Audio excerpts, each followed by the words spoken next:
Okay, right. Thank you, everybody. So welcome to the afternoon session. We're now going to have a panel discussion with our two main sponsors, MMMM and Eurohold. And the theme is entrepreneurial thinking, the changing role of the advisor, which is really, is obviously in keeping with the theme of the event. So first of all, you're going to hear an introduction from Leticia, and then followed by Jean-Francois. Both firms are, well, both are very fine local firms, both based in Barcelona. Eurohold are a corporate finance M&A advisory firm, and MMMM are a traditional full-service law firm. So they come at the deal from slightly different perspectives, and they'll be sharing their thoughts and ideas on the subject matter and deals specifically around M&A. So, Leticia, if I can ask you to introduce yourself, please. Yes, thank you, Ross, and thank you for having me. This is my first time here, but I'm having a great time. So my name is Leticia Hernández. I work at the corporate and M&A department here at Monedero Meyer Marinello in Barcelona. And let me introduce myself a little bit. I have a law degree from the University of Barcelona, but I have as well as an American Juris Doctor. I'm admitted both to the Spanish and American bar, and my work experience includes working for 3 years in China, first in Shanghai for a well-known Spanish law firm, and then in Beijing for the Economic and Commercial Office of the Embassy of Spain.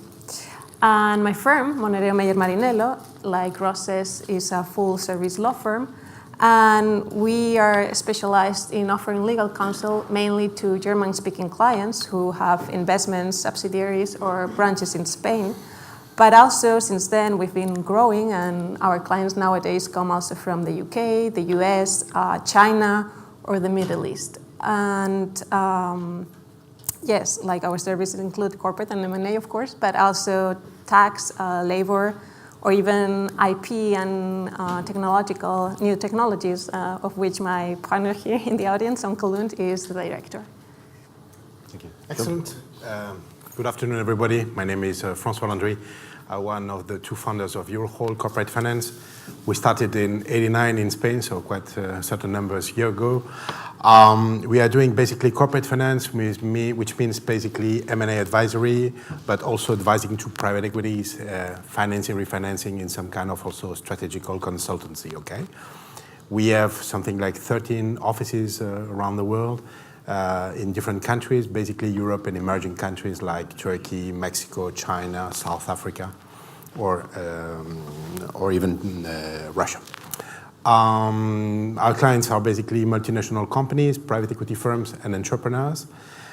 And we are about 55 persons and doing something like 15 deals per year. Okay, number 1 independent in Spain and number 5 in the ranking.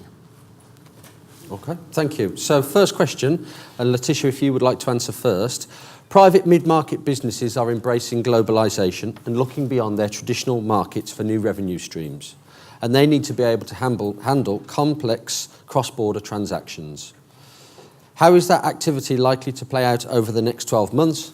And how best do you rise to the challenges you face? And how is the role of the advisor changing?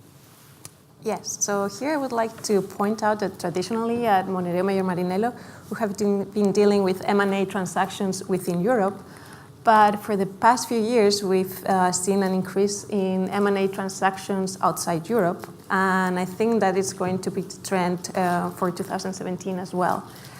And this has brought many challenges for our role as advisors, of course, both in our relationship with our clients, but also with our counterparties. And I think nowadays the role of the lawyer is not going to be limited to find common ground between opposed interests, but the lawyer is going to be able to go beyond that. And what I mean by that is that he has to be able to offer an added value counsel, offering a combination of legal expertise and commercial and industry knowledge, and has to offer global solutions to the client's problems. And what do I mean by this, or how do we carry this out? And so right now with our M&A transactions, what we do is we work hand by hand with other experts, not only accountants, of course, or economists, but also with other experts that might help us see the deal through, like IT experts, etc. And also, I think when working with cross-border transactions, we have to fully understand the ways of negotiating of the other side, which might be intrinsically linked to their culture, and we have to build bridges of understanding. And finally, when working on the different jurisdictions, what I think is very important is to be able to convey to your client and translate to him the different legal concepts, because the client has to be always to be comfortable working with other jurisdictions. And yeah, more or less is that. What do you think? Excellent. Well, this is not really new for us because we are specializing in mid-cap industry and in cross-border transactions, okay? So we have always been in cross-border deals.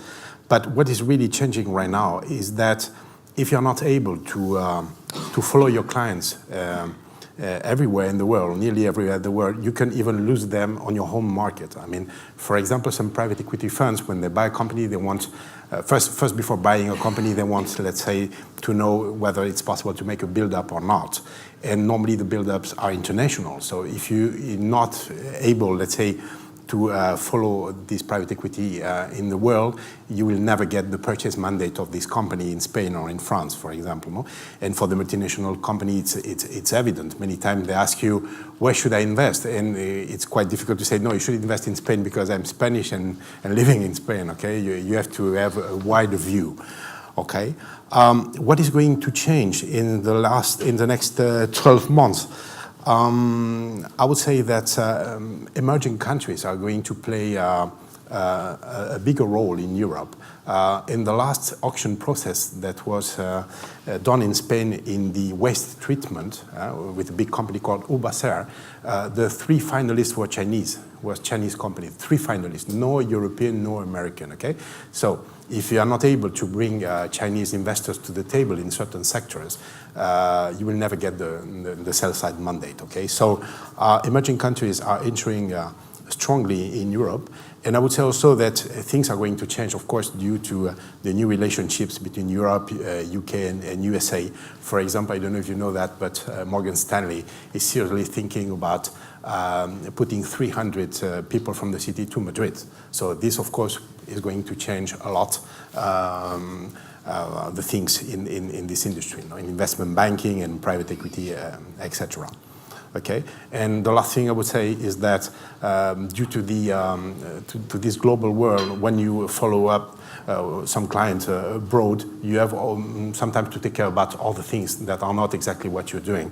For example, ourselves as an M&A advisor, we normally, when we go to Colombia or these kind of countries, we have to take care about finding a law firm, for example, about finding an auditor or whatever.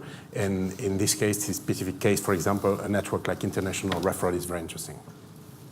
Okay, thank you. And which sectors do you see the best opportunities for M&A, and where is the most foreign investment coming from? Well, answering the first question, the sector which we have seen really an increase during 2016 and which we think will be continuing to create opportunities in 2017, at least in Barcelona, is the real estate sector. And on this sector, I would like to point out 2 things. That first, there's an increasing interest in hotels or chains of hotels, as well as entire residential buildings in order to refurbish them. And this is especially gaining ground in a city like Barcelona, which is one of the most visited cities in the world. And second, the so-called Golden Visa program is raising the interest in the real estate sector, which for those of you who don't know, it allows foreign investors to obtain the Spanish residency when acquiring real property for an amount equal or above 500,000 euro. And other sectors which we have seen an increase in transactions lately is the automotive sector, especially those companies manufacturing auto parts, and also the technology companies, which Barcelona, for example, is one of Spain's most important tech hubs. And as for the second question, I think, like Jean-Francois mentioned, is emerging markets, especially, for example, China, the Middle East. We have also some Turkish clients, and this is also combined as well with our traditional clients, which are clients from Germany, Switzerland, and Austria. Okay, well, I would say that, for example, regarding sectors, the hostelry sector is going to be very active, is already very active in Spain. I don't know if you know, but now it's quite difficult to set up an hotel in Barcelona, a new hotel. So the existing hotels, are very interesting for investors right now. The prices are rising. In Spain, we've got a very important tech and e-commerce activity, especially in Barcelona, with a lot of local players that are setting up their companies here. But also with foreign players, foreign guys that come to Barcelona for a living and set up their company in Barcelona instead of Berlin, maybe, or London, or Paris, or whatever, because it's nice to live here in Barcelona. Okay, so the tech and e-commerce sector is booming with a lot of transactions. There was one last transaction yesterday with Social Point that was bought. It's a gaming on mobile company, and it was sold for 240 million yesterday to an American company. So this sector is booming. Of course, life science is always a very good sector. Okay, when it comes, for example, to nursing homes or pharmacy. Last year there were many transactions in nursing home for senior sector in Spain. We sell infrastructure also. Many infrastructure companies are going to be sold many times to emerging countries. Food and wine also is a very active sector in Spain. And I would say also engineering, auto components, this kind of stuff, okay? And regarding inbound investors, well, I would say, of course, Chinese, as Leticia says, the Chinese are very, very active, and they've got very good financing from state banks there in China, so they are very powerful. I would say also Turkey, because there are a lot of large Turkish groups that want to diversify the risk, okay, due to political reasons, and they come to Europe. Mexican also, for exactly the same reasons. Mexico will not maybe keep on being the kitchen of the US, so they have to diversify, and they are entering massively in Spain. For example, the largest building group was bought by Mr. Slim 2 years ago, FCC, in Spain. And also South Africa. South Africa is a very interesting country with a lot of investors willing to invest strongly in Europe. I don't know if you know companies like Bidvest or Anglo-American, these kind of mining companies or transport and logistics, willing to do things in Europe also. Okay, thank you. How is the process, valuation and deal structure changing in 2017 across the various sectors? Yeah, here, first of all, I would like to point out that we've seen that one thing that is affecting M&A deals, at least here, is corporate governance and compliance, and the internal processes of the companies and now are majorly affecting M&A deals and its negotiations, as it takes more time and it takes more stages to reach decisions. And on this question, I would also like to focus on the perspective of law firms in Spain. And first of all, there's a major pressure on fees due to the market is crowded, and especially when investors don't know if their deals are going to be completed. So we've seen a rise of flat and capped fees, and for example, as well too of success fees, which until now is not very common in our practice. And on the other hand, we've seen the competition in the market has made us reconsider our commodity work, that is translation, paralegal, word processing, and the strategy adopted by a number of firms, and which we have adopted to some extent, is to outsource these kind of works, which can be sold at a cheaper price. And finally, I would like to mention that, as Elizabeth said, technology is going to severely affect our profession, and that we will have as lawyers to adapt to the rise of technologies. Okay, for myself, I would say that there is a very strong volatility on the market. Okay, we are in a world with massive and permanent disruptive changes. Okay, so everything is changing all the time. So the processes have to be short. very short and normally very competitive. I mean, in the format of auction processes right now, which is not very nice for the buyers, of course, because you don't have time to study too much the company, talk to the managers, this kind of stuff. But anyway, this is like this. The processes are short, very competitive in an auction format versus, let's say, one-to-one negotiations that we had in the past. The valuations are raising. Just to give you an example, if we treat, let's say, EBITDA and capex that was not exactly in, we competed last year for a nursing home chain in Spain. The value was something like 230 million euros, and it was already 15 times EBITDA, and we lost because there was another French company that offered 17 times EBITDA. Imagine how much is 17 times EBITDA. It's even more than what was happening in 2007 in Spain, okay, in the bubble, okay? So the prices are raising a lot, and there's a lot also of liquidity, so the transactions are every day more leveraged, and we are also reaching some complicated point of leverage that we had before the crisis. So this means that one day or another day we will have another crisis, okay? For example, I know some deals that are leveraged up to 9 times EBITDA, which is crazy, which is very high. And imagine that for this kind of debt, more or less you've got interest rates between 2 and 3%, which is nearly nothing, okay? For example, debt funds would lend you this money in senior and mezzanine format at 10%. And the Spanish banks, for example, they can lend it to you at 2 or 3%. So, wow, there's abundance of liquidity, and the transactions are every day more leveraged, okay? And another thing I would say also is that right now, the people, they don't pay so much attention on the sector. I mean, the private equity, the financial buyers, they are much more, let's say, preoccupied about the size of the deals. I mean, if you have a company over 50 million EBITDA, you are sure that you are going to sell it for 14 or 15 times EBITDA. If it's between 20 and 50, you're going to be around 12 to 13. If you are between 10 and 12, you are talking about 10, 12. If you are between 5 and 10, it's going to be 8, 10. And before 5, you never know. It's on a one-to-one basis. So that's a bit incredible. But right now, the investors are not so much focusing on the sectors because they have not so much time to study them. And they just focus on size, which is a bit crazy for me, but it's what's happening right now. Okay. And final question. What activity do you expect to see in Spain in 2017, both inbound and outbound? Yes. Inbound, I think we're going to continue to see an increase in Chinese investment. And though it's a bit early to say, I think we're going to see also an interest of Mexican investors in Spain. And we have already seen some inquiries by Mexican investors that want to invest in Spain rather than in the US. This is, of course, very preliminary, but we see a trend here.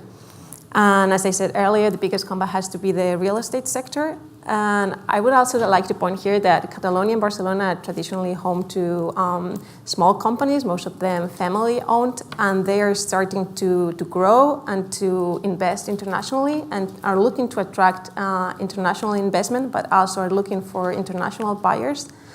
And I think our role as lawyers is going to be to try to identify these windows of opportunity and offer these clients a multidisciplinary counsel. And as for outbound activity, I'd like to focus here on the outbound activity of law firms. And during the economic crisis, some law firms closed their foreign offices. But I think from 2017, we're going to see an increase of Spanish law firms opening again offices in foreign offices in order to accompany both their biggest clients and to attract investment there to Spain. And although this has been a trend already for some years, law firms are going to increasingly join international networks like this one or establish like best friends relationships with other law firms in other jurisdictions. Great. We've been talking about sectors before. Let's talk about, let's say, more general things that are happening on the Spanish market. I think 2017 is going to be a great year. There is a phenomenon which is very interesting here. That's let's say, the private equities, the Spanish private equities have been investing over the last years. They have a lot of companies now that are above 10 million EBITDA. to sell. So they are massively selling those companies to newcomers that are basically American private equities, okay, that are just looking for this kind of company right now. So many companies are changing hands right now, passing from local private equities to American private equities. This is very interesting. It's called secondary market, but it's very interesting for us. And there are many things to be done there with, after that, international build-ups. So this can be good for us. I would say that in the outbound, for example, well, many large Spanish companies went to LATAM during those last years. And now I would say their providers are going after them to follow them and, of course, to work with local companies. So there is quite a big movement of Spanish investments in LATAM right now, in the middle market. Before it was in the upper market, and now it's in the middle market. And the last thing I would say that there are new opportunities, for example, in companies like in countries, sorry, like Mexico, okay, that are going maybe to find new partners and not always American ones. So it seems to be that a lot of Mexican companies are now willing to be sold to European companies. Okay, so that's basically what I can say. But I'm pretty sure that 2017 is going to be a good year. But at some point of time, we will have a liquidity problem. It will be it will happen. I'm not sure if this year or next year, and this is going to be, of course, a break for all the M&A volume. But for the moment, everything is going well.